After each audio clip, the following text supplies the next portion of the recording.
Florian Gérard, merci. On a 75% qui attendent un durcissement de la politique migratoire en France. Quelles sont les pistes, selon vous, qu'il faut étudier sérieusement? Les pistes qu'on doit étudier sont exactement celles qui ont été mises en œuvre en Italie et ailleurs. Même Alors oui, mais on nous dit que ce Danemark. n'est pas transposable en France. Alors, Non, mais il y a tout un... il y a des obstacles institutionnels, juridiques sûr. qui font qu'aujourd'hui on ne peut pas le faire. Alors pourquoi déjà?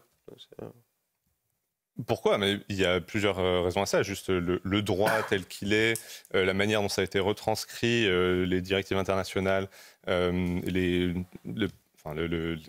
règles du Conseil de l'Europe, par exemple, comment elles ont été retranscrites dans le droit français, et l'interprétation qui en est faite, par exemple, par le Conseil d'État et d'autres, qui sont bloquantes aujourd'hui. Donc c'est là où, sur ces cas-là, où il y a des politiques efficaces qui sont bloquées par le droit et l'interprétation du droit, c'est là où il faut agir par la loi, et Bruno Retailleau a tout à fait raison de le faire. Maintenant, sur les différentes avenues pour agir, il faut d'une part, effectivement, agir à la source en bloquant les flux. Il faut également agir à l'arrivée en empêchant, en réduisant l'appel d'air. Et c'est là où il y a tout un ensemble de mesures qui ne dépendent pas de la loi, où on peut réduire l'attractivité de la France pour les entrants illégaux. Et juste peut-être pour redonner du contexte, je pense qu'aujourd'hui on s'attache vraiment à ces questions-là, mais il faut aussi se poser la question plus globalement de où les réfugiés ont vocation à rester. Et si on regarde aujourd'hui, par exemple, le plus mauvais exemple, quand même, c'est la politique allemande en 2015-2016, quand ils ont accueilli sans aucune ouvert les vannes sous l'impulsion d'Angela Merkel. Voilà. Quasiment 2 millions de personnes qui sont rentrées de cette manière-là. Le coût budgétaire juste de ces 2 années-là est supérieur au budget total du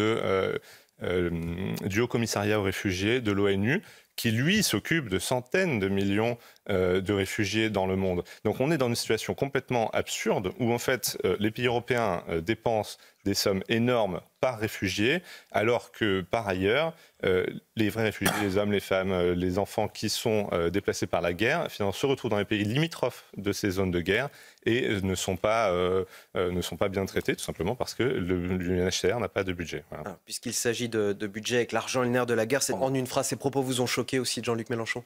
C'est extrêmement choquant et en fait, par cette même logique, on peut se demander, donc du coup, le calife de Daesh en Syrie, on aurait dû le laisser faire, Saddam Hussein aussi. Enfin, on parle d'un terroriste. Tout est comme ça, quoi. Ben Laden. Oui, Ben Laden, exactement. Enfin, c'est selon cette logique-là, il ne faut surtout pas toucher aux terroristes, aux chefs des terroristes, parce que sinon, on ne peut pas négocier avec eux. On est dans un renversement de valeurs, mais complètement hallucinant. Un mot de Florian Gérard, merci.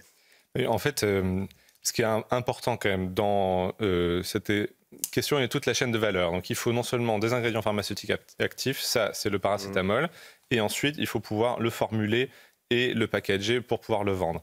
Et l'usine dont il s'agit là, c'était uniquement sur la formulation. Donc parler vraiment de souveraineté du Doliprane sur cette question-là n'est pas vraiment juste, et d'autant que quand nous on a eu des pénuries en France de Doliprane, mais ce n'était pas à cause d'un manque de production, c'est parce que nos prix étaient plus bas. Parce que vous alliez en Italie ou ailleurs, il y avait du Doliprane comme on en voulait. Donc le sujet ici pour la souveraineté est quand même beaucoup plus large.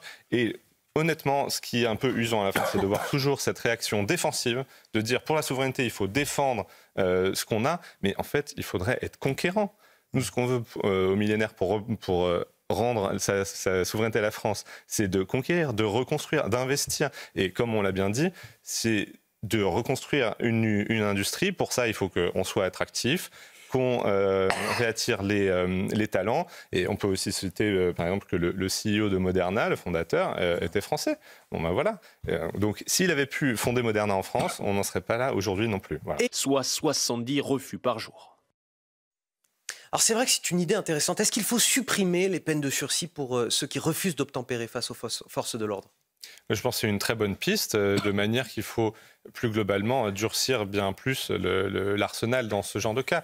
Ce qui est quand même frappant, c'est qu'il y a quand même eu 3000 blessés chez les gendarmes, en hausse de 20%, c'est les chiffres dans ce rapport. Face à ça, on ne peut pas rester les bras croisés, il faut protéger ceux qui nous protègent, comme on dit. Moi, une autre chose qui me frappe, c'est que là, on parle de la gendarmerie, donc des forces de l'ordre qui sont placées un peu en dehors des métropoles, et donc dans des zones qui, jusqu'à présent, étaient plus épargnées. Donc là, on voit vraiment un affaissement total du respect de l'autorité, et pour ce faire, il faut finalement frapper, réarmer fortement la France face à ça.